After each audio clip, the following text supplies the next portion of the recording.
Bom, então, antes da gente começar com a próxima lição, eu quero perguntar para vocês o que vocês acharam da experiência, da entrevista com o Eduardo Borghetti, né? Com o Dudu. O que vocês acharam dessa experiência de falar com um profissional da área?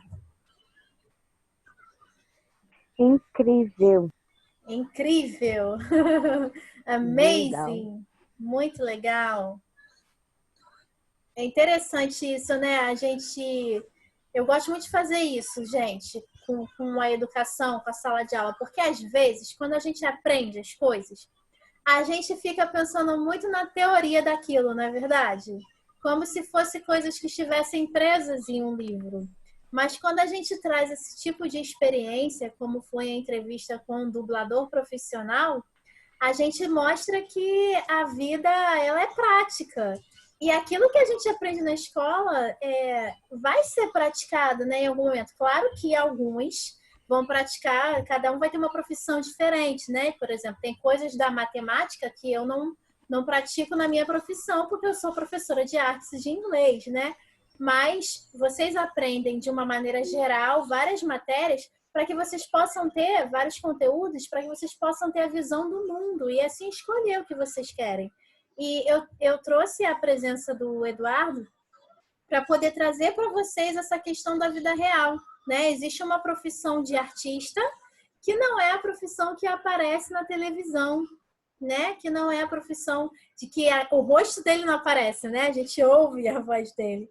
E é muito interessante essa questão do dublador, né? Porque agora, toda vez que você vê algum personagem dele, você vai lembrar dele, né? Do rosto dele, da nossa conversa que nós tivemos aqui, né? E tal. E isso é muito interessante, né? Como eu falei para vocês antes, conhecendo ele, às vezes eu tô na cozinha fazendo comida, minha filha vendo desenho animado, aí aparece uma voz e eu falo, ih, olha lá, é o Dudu, né?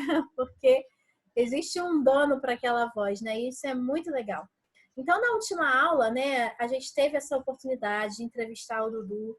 E na última lição do livro, né, na primeira lição do livro 2, no caso, nós aprendemos a respeito dos sons que o nosso corpo faz, né? Porque, na verdade, esse bimestre, a temática vai girar em torno do nosso corpo. Da gente fazendo arte com os nossos corpos, né? E a gente já falou daquela arte que vem pra gente, né, pelo áudio, que é a gente falou do dublador, falamos dos músicos, né? Perdão. Depois eu vou passar para vocês aqui um pedacinho da minha irmã cantando. Só tem áudio. Lembra que eu falei para vocês que eu tenho uma irmã que é cantora lírica? Que ela canta... Música lírica não é música normal. Ela canta tipo ópera, assim, mas não é só ópera, né? Ela canta diferente. Eu vou mostrar para vocês. É porque... Vou mostrar no finalzinho, porque nesse momento, para eu conseguir dar aula para vocês, a minha filha está com o meu celular jogando. Só tá eu e ela em casa. E se eu tirar o celular da mão dela, ela vai vir para cá e vai atrapalhar a aula. E aí, no final eu vou tratar com vocês, mostrar para vocês, tá bom? Quem tá com o cheiro de pizza artesanal em casa? É o Arthur sem H? Mas a tua mãe que tá fazendo ou é o vizinho? Tá vindo de fora? Coisas de quarentena, gente. É isso aí, né? Daqui a pouco meu vizinho começa a ouvir samba aqui no último volume. Ah, eu fico doida. Mas vamos lá. Já vocês vão falando e já ficando com fome. Mas eu acabei de almoçar, né? Pelo amor de Deus, ficar gorda só de pensar. Mas vamos lá, vamos continuar. E como eu estava dizendo, a temática desse bimestre para nós é relacionada às artes com o nosso corpo. Nós falamos de música com o corpo, né? E agora a gente vai começar a falar a respeito da parte visual, da parte de pinturas, né? O livro vai explicar para nós um pouco como surgiram as tintas, os primeiros pigmentos, como é que as pessoas começaram a pintar quadros, né, e tal. E no finalzinho dessa lição, ela vai trazer para nós a realidade da pintura do corpo. E hoje nós temos isso chamado como tatuagem, né? A gente tem as realidades indígenas, que pintam os seus corpos com tinta e não necessariamente tatuagem. Eu tive essa experiência, sabia? Eu já estive dentro de uma aldeia indígena. Não sei se eu com vocês, já comentei isso com vocês? Não. Vou trazer para vocês as fotos que eu tenho. Né? Eu já estive numa aldeia indígena dentro do Mato Grosso, né? Na região centro-oeste. E a primeira vez que eu fui, eles pintaram o meu braço, né? Com uma tinta que eles fazem de uma planta lá, e é uma tinta escura, preta. Aí ela marca a gente tipo como canetinha, sabe? Aí fica no braço da gente dias, assim, se você não pegar e passar sabão e esfregar, fica ainda na gente durante dias, né? Dura assim mais ou menos uma semana, né? E eles colocam porque eles acham bonito, é uma maneira de enfeitar, entendeu? Ao invés de colocar das mulheres se maquiarem, uma coisa que eles consideram belo é fazer esses desenhos no corpo, né? Essas tatuagens e tal. E eu tive essa experiência, né, de ver isso pessoalmente. Mas, com o passar do tempo, inventaram uma forma, né, da gente pintar o corpo de maneira fixa, que é a chamada tatuagem, certo? Você conhece alguém tatuado? Lá na escola tem, né? Na Prêmio tem, né? Algumas pessoas tatuadas, né? Acho que 90% das pessoas no mundo são tatuadas. Eu não faço parte Minha opinião. Não, mas a opinião não quer dizer que seja a verdade, né, meu filho? Não chega a ser 90%, não. Mas tem muita gente, né? O carioca gosta de tatuagem, né? E tem gente que gosta, tem gente que não gosta, enfim. Eu não tenho, né? E não tenho vontade de fazer, mas... Eu tenho. Você já tem tatuagem, Eu já tenho vontade de fazer mesmo. Ah, você tem vontade, entendi. Porque você é menor de idade, né? Menor de idade só com autorização dos pais, né? Mas há quem considere, né, a tatuagem como uma arte, né? E as pessoas utilizam dessa forma, né? Mas se você um dia for fazer, se quiser, se for autorizado, né? Tatu, vai procurar um profissional, porque, meu Deus do céu, tem gente que faz cada coisa horrível. Eu tenho um amigo que ele é muito doidinho da ideia e ele tinha umas ideias malucas, assim, eu vou fazer uma tatuagem hoje. Aí ele tem uma bicicleta do lado de um dinossauro, né? Tipo, nada a ver, entendeu? E é um troço feio, né? Então assim, tem que procurar com alguém que saiba fazer, até porque também é perigoso no sentido da higiene, né? Como é uma agulha que fura a pele, tem contato com o seu sangue, né? Então tem que ser uma coisa limpinha, porque se não for higienizado, você pode pegar até uma doença com isso, né? Enfim.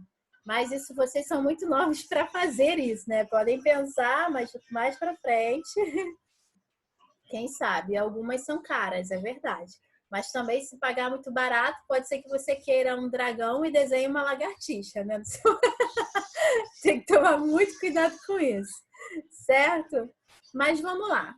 Vou começar a leitura da página 372 e eu vou pedir que vocês somente ouçam, tá?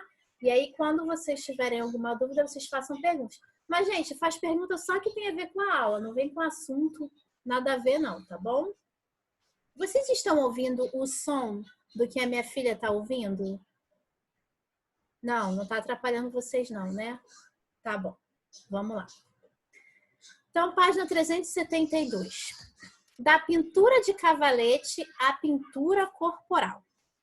Alguns quadros são muito famosos, como Mona Lisa, de Leonardo da Vinci, ou 12 girassóis numa jarra, de Vicente Van Gogh. Tem ainda a Guernica, de Pablo Picasso, e a Balsa da Medusa, de Teodoro Gericault. Essas pinturas têm muitas coisas em comum. São consideradas verdadeiras obras-primas. E seus criadores são reconhecidos mundialmente. Embora nem todos tenham sido vistos como grandes artistas no seu tempo. É o caso de Vicente Van Gogh, que rompeu os padrões artísticos de sua época e acabou morrendo sem reconhecimento. Essas pinturas têm outra coisa em comum. Seus criadores usaram tinta a óleo sobre tela ou sobre madeira para pintar. Essas obras de arte são tão famosas que ainda hoje, quando se pensa em arte, a maioria das pessoas as associa à pintura de cavalete e à tinta a óleo, um material considerado nobre ou tradicional no meio artístico. Bom, o livro veio trazer para a gente, aí tem a imagem da Mona Lisa. Com certeza você já viu essa imagem em algum lugar, né? Nem que seja num desenho animado, até no Pica-Pau tem a Mona Lisa. Porque esse quadro, gente, ele é o quadro mais famoso do mundo inteiro, tá? Tem gente dizendo que tá com a bateria fraca do telefone. Eu não sei se aguenta, meu filho. Depende da bateria do seu telefone. O meu aguentaria, com 29 de bateria. Vê se você consegue colocar para carregar, tá? Vamos lá. Mas esse quadro da Mona Lisa, ele é o quadro mais famoso do mundo inteiro. E quem pintou ele foi um artista da época chamada Renascentismo, que é o Leonardo da Vinci, certo? E esse quadro, existe um enigma sobre ele. Ninguém sabe quem é essa pessoa. Há quem diga que era alguém que Leonardo da Vinci amava, uma mulher, mas há quem diga que ele se desenhou numa versão feminina. Existem algumas dúvidas relacionadas a esse quadro. E ele nem é tão lindo assim, tão bonito assim, mas ele é muito famoso por causa da sua técnica, por causa de quem fez, né? Enfim.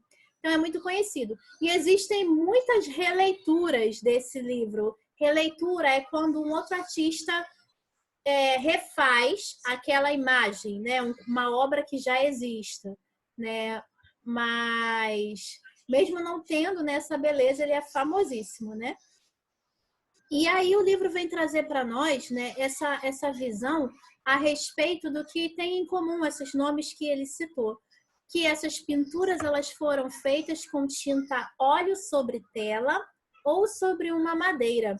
É tinta que ela é feita, ela é uma tinta oleosa mesmo, não é a mesma tinta óleo de parede, é uma tinta óleo artística, né?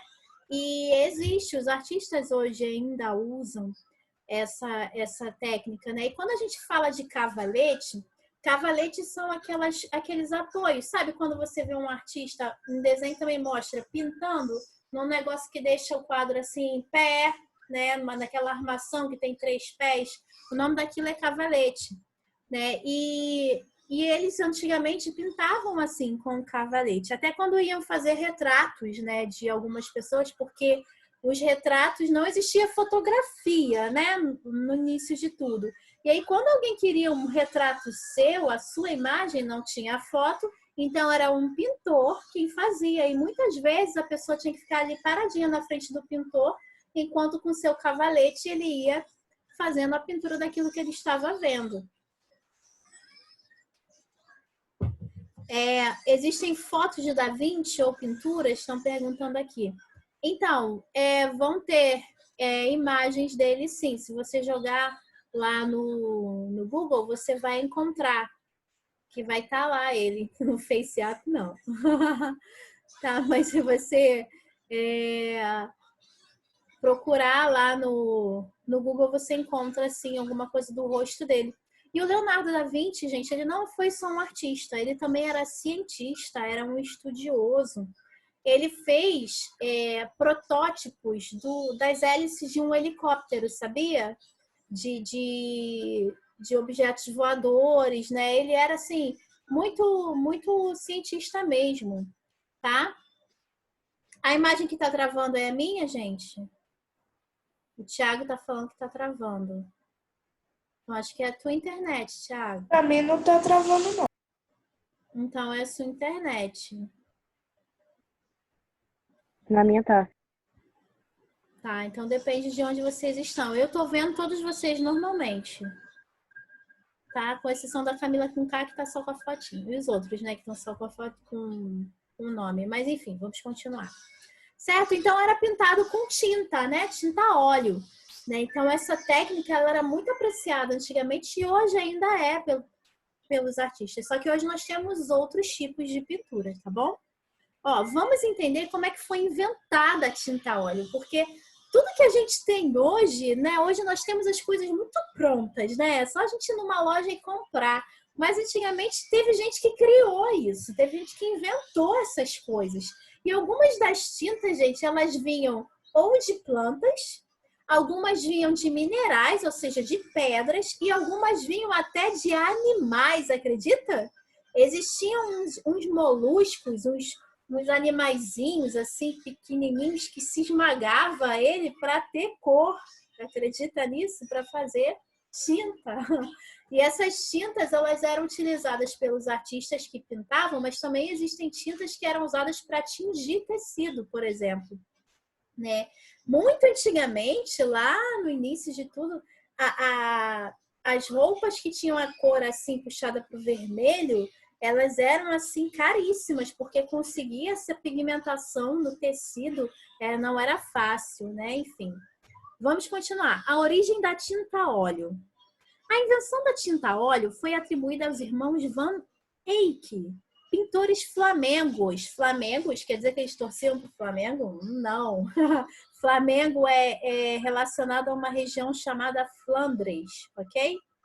No ano de 1410. No entanto, no Oriente, encontraram-se estátuas e imagens de Buda usando um manto vermelho vivo, pintadas entre os séculos V e IX. Várias imagens do século VII foram pintadas com tinta a óleo, muito antes de essa técnica ser conhecida no Ocidente. Acredita-se que esse tipo de tinta possa ser produzida com base em nozes ou sementes de plantas da família das papoulas. Papoulas são flores, tá? Tais pinturas foram analisadas por meio de raio-x e radiação infravermelha. E nelas foi identificada a tinta a óleo composta de resinas naturais, proteínas, gomas e camadas de um material semelhante ao verniz. Ou seja, eles utilizavam várias coisas da natureza para poder conseguir fazer a tinta, certo? No século VII, um monge da Alemanha chamado Teófilo escreveu um livro que mostrava a diluição das cores com óleo de linhaça, método empregado anteriormente quando as tintas eram preparadas e pintavam-se com água e cola. No século XV, Antonello Messina, também pintor, em uma viagem para Flandres, fez a descoberta da tinta a óleo e, por inveja de outros pintores, foi apunhalado e morto. Olha só, o cara ia ser o descobridor do negócio, né? Eu achei isso. Calma aí, filho. Eu achei esse. Tá bom. Tô dando aula. Aí o cara ia descobrir a tinta, mataram ele para que ele não divulgasse isso, entendeu? Cadê? Deixa eu continuar. Na mesma época, Roger de Bruges ensinava o processo dos irmãos Van Eyck, ficando famoso por toda a Europa. Nenhuma descoberta desse tipo se faz de uma hora para outra. É necessário uma série de experimentos até se chegar a um ponto satisfatório. As mudanças que a tinta a óleo trouxe não se deram pela substituição da cola e da água para a preparação da tinta, mas sim pelo uso de uma substância secativa, que possibilitou a secagem à sombra. Além disso, ela demorava mais para secar, permitindo que a obra fosse feita em vários dias, sem perder a naturalidade da cor, o que, por sua vez, permitia uma maior mistura de cores. Ou seja, a tinta a óleo ela veio para os artistas com uma coisa muito revolucionária, porque uma coisa que é oleosa, ela demora mais a secar e também consegue secar na sombra, porque antigamente, quando os artistas pintavam, eles tinham que colocar no sol para secar. E às vezes a luz do sol ela pode até alterar as cores das coisas, né? Você vê, se você deixar uma roupa muito tempo no sol muito forte, ela desbota. Não sei se você já reparou isso. Eu tinha aqui na minha casa uma cortina preta que ela pegava sol a manhã inteira. Com o passar do tempo, a cortina ficou cinza por causa da luz do sol. né, que desbotou o tecido da cortina, né? Então isso acontece. Então a tinta a óleo foi uma descoberta muito interessante para que eles pudessem misturar as cores, né, e começar a pintar num dia e terminar no outro, né? Então aconteceu esse processo, né? Tinha alguém escrevendo aqui, né, falando sobre o pau-brasil que eles usavam. Olha, aqui no Brasil eles utilizaram muito a semente, né, a própria madeira do pau-brasil para atingir roupa também, tá? Quem trouxe essa informação aí não está errado não, tá? Era utilizado também. E os próprios indígenas eles usavam para outras coisas, né? Mas os indígenas, quando eles queriam fazer a tinta para pintar o corpo, eles usavam mais a semente do urucum, né? Mas eles usavam, para de discutir, gente, eles usavam sim o pau-brasil para atingir os tecidos. Tá? O Thiago tá falando que não era tinta. Como é que não era tinta? Não é exatamente tinta, gente. Calma, calma. Não briguem. Eles extraíam o pigmento, a cor dali. Só que eles não usavam como tinta para pintar o quadro. Não era essa técnica, é outra técnica, mas também traz cor, também traz pigmento e também traz a cor vermelha. Tá bom? Vocês são muito engraçados. Eu estou vendo o chat, tá? Para de ficar agindo como se eu não estivesse vendo. Mas vamos lá. Né? Então, o pau-brasil era utilizado sim, tá? Continuando, página ao lado, 373. Mesmo com todas essas vantagens, os próprios inventores, os Van e Eyck, continuaram usando a técnica antiga, com receio do risco de sua nova descoberta.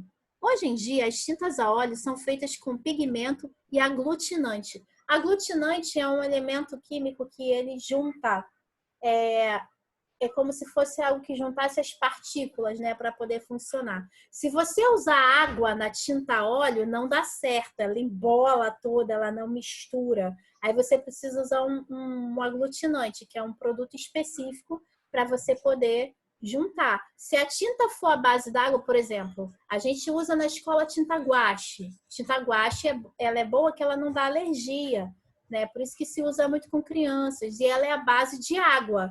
Então, se você manchar a sua roupa com a tinta guache, né, se bem que tem umas que, meu Deus do céu, não sai, né? Mas deveria sair.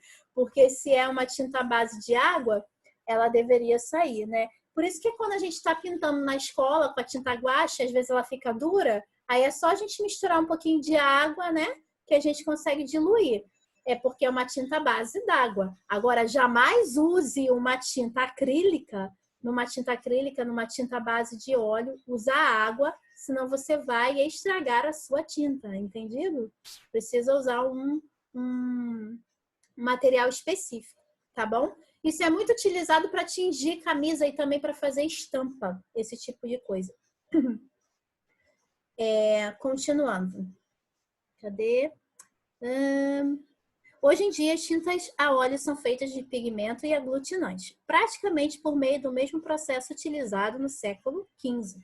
O aglutinante é o que dá a liga e fixa as partículas do pigmento, dando consistência à tinta, além de segurar a cor na superfície com o máximo de estabilidade. O pigmento é formado por partículas de minerais, terras e rochas, ou é de origem biológica, vegetais e animais. Quando a gente fala pigmento, gente, a gente está falando de cor mesmo, tá? Toda vez que falar da pigmentação, a gente está falando a respeito das cores, tá?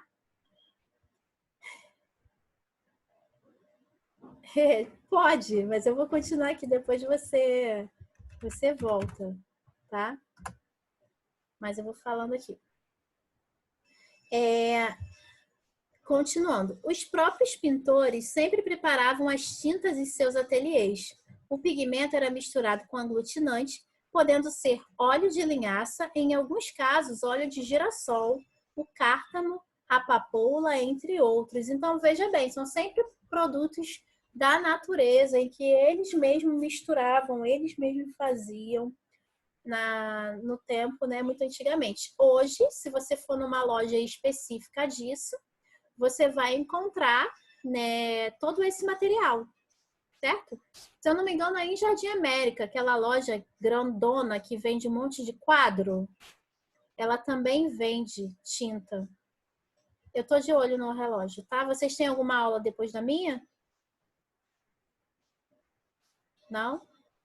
Tá. Fica tranquila que eu tô de olho no relógio.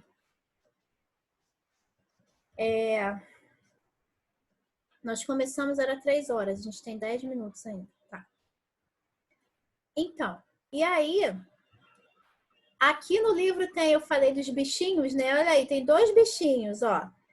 Olha primeiro, cochonilha. Olha o nome desse bicho. Eu tinha ouvido falar nisso? Cochonilha. A cochonilha, ela é ela é uma praga de jardim. É um bicho parecido, sei lá, com uma lagarta que trouxe esse feio. Eu sei que se eu Tem a ver com ver... colchão? Faz lembrar, mas não tem a ver com colchão, não. Beleza. Foi só um chute. Mas faz lembrar a palavra colchão, né? Parece um mini tecido. Um mini tecido, ela. Ela parece que é toda, tipo assim, trançada, né? É a partir desse animalzinho que se faz a cor carmim. Carmim é um tipo de vermelho um pouco mais fosco, assim, entendeu? E olha só quantas eram necessárias, olha a quantidade de cochonilas. 700 mil cochonilas. Então é tipo um vermelho vinho? Só que ele é um vermelho mais fechado, é isso mesmo, mais puxado pro vinho. Assim, é parecido um pouco com a cor da camisa minha, né? Do uniforme. Né? Depois existe tem uma mini bactéria, eu acho que se chama bactéria, que tipo assim, ela, se você apertar ela, sai um líquido parecendo ciano. Sim, tem alguns animais que fazem. Eu acho que não é bem uma bactéria, não, deve ser um inseto, viu? Né? Mas que você aperta, que tira mesmo cor, né? E a prova disso é esse. Agora, o curioso é que tem que ser a fêmea, né? A fêmea que extrai essa cor, né? E você olha para o bicho não é vermelho, o bicho é branco, né? Mas com certeza é o líquido que tem dentro, né, dele que se coloca. Alguém perguntou se machuca se encostar. Eu não tenho essa informação certa para vocês. Eu vou procurar saber isso, né? Porque essa é uma coisa mais de biologia, né? Não tanto de arte. Mas eu não acredito que machuque, não. Mas como ela tem uma aparência que lembra lagarta, então eu não sei se ela provoca alguma coisa na pele, né? Eu vou procurar pesquisar. É uma boa pergunta essa. Vou até anotar aqui. Bom, ainda bem que eu tenho muitos amigos. Tem amigo biólogo, tem amigo dublador. E aí a gente vai aprendendo as coisas, né? Vamos lá. E tem um outro bichinho aí que é um molusco, né? E o nome dele é Murex. E dele também tira uma cor puxada para o vermelho, que é a cor púrpura, né? A púrpura é um vermelho Durex, quase um Durex. É Murex. Dele se extrair a cor púrpura. E, ó, necessários 10 mil bichinhos desse para se produzir uma grama de pigmento. Mas morreu muito Murex, minha gente, para poder pintar a cor vermelha, não é verdade? Né? Então, veja bem que interessante para a gente poder aprender, né? Entender que aquilo que a gente compra no mercado nem sempre está... aquilo não nasceu pronto, gente. Um dia um ser humano precisou inventar, precisou experimentar. Porque, cara, quem foi a primeira pessoa que teve a ideia de olhou para esse bichinho comendo a plantinha e falou, se eu amassar esse bicho, vai sair uma cor? Como é que a pessoa ia adivinhar isso, né? Então, houve muita gente curiosa, experimentando, né? Muitas coisas aí. Então, é bem interessante. Pega meu celular com ela, por favor, que eu vou mostrar para eles uma música. Então, agora vira aí a página só para a gente ver mais 2 pigmentos para eu poder mostrar a música para vocês antes. A gente tem uma pedra, olha o nome da pedra, lápis lazuli, né? Que se extraía... Já ouvi falar. Já ouviu falar? Se extraía a cor azul. Era um pigmento... Tipo universo. Era um pigmento caro e poucas pessoas podiam obtê-lo. Ele foi muito usado pelos egípcios, ok?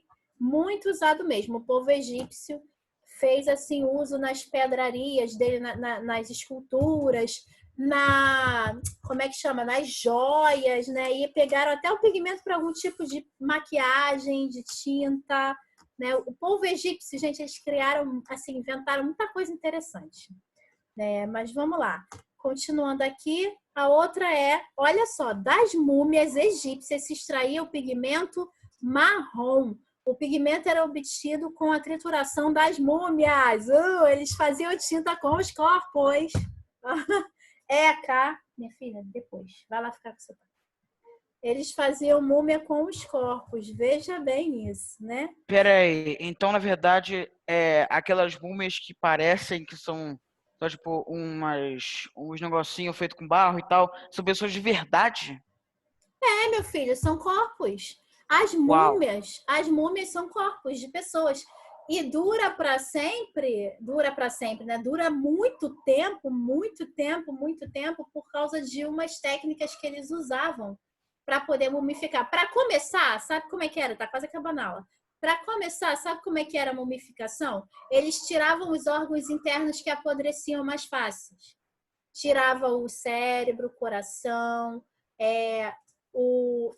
tudo que tem no nosso abdômen, e eles guardavam dentro de jarros, que eles chamavam de vasos canópicos, né? São espécies de jarra, para poder ficar ali. Era bem nojento, né? E aí os corpos, eles usavam várias técnicas de embalsamar para poder não apodrecer, entendeu? Então, por que eles faziam isso? Porque os egípcios acreditavam que as pessoas que morriam, eles acreditavam muito na vida após a morte. Eles acreditavam que a alma um dia ia voltar para pegar o corpo de volta, entendeu? Então, ou seja, então eles pegavam um corpo que estava morto, isso. Transformavam aquilo numa carcaça só com pele, enrolavam, colocavam dentro de um caixão, fechavam e esperavam a alma voltar para aquele mundo que ninguém gosta. Então, só que não era só carcaça, só pele e osso, não. Fica o músculo, fica tudo. Eles só tiravam os órgãos do abdômen, essas coisas que apodrecem mais, e eles usavam as técnicas para que a pele, os ossos, os músculos demorassem a apodrecer. Era bem por aí. Músculo faz parte da nossa, literalmente faz parte dos nossos corpos, não faz parte dos nossos rins. Sim, é isso, mas mantinha no corpo. Deixa eu colocar aqui para vocês que eu falei que ia colocar. Peraí. Deixa eu achar ela aqui, minha irmã.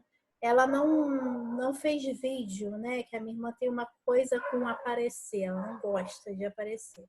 Mas eu vou botar para vocês aqui o áudio da voz dela. Vou botar só um pedacinho, não vou deixar tudo, porque senão vai acabar a aula.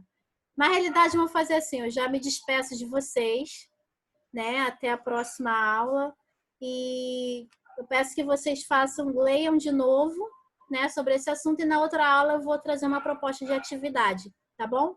Então vamos ouvir aqui a música lírica e a aula acaba daqui a pouquinho, tá bom?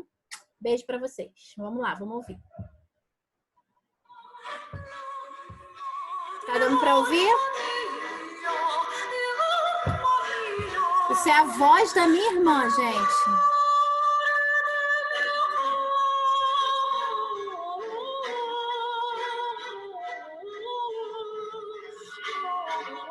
Isso é música lírica.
Interessante, né?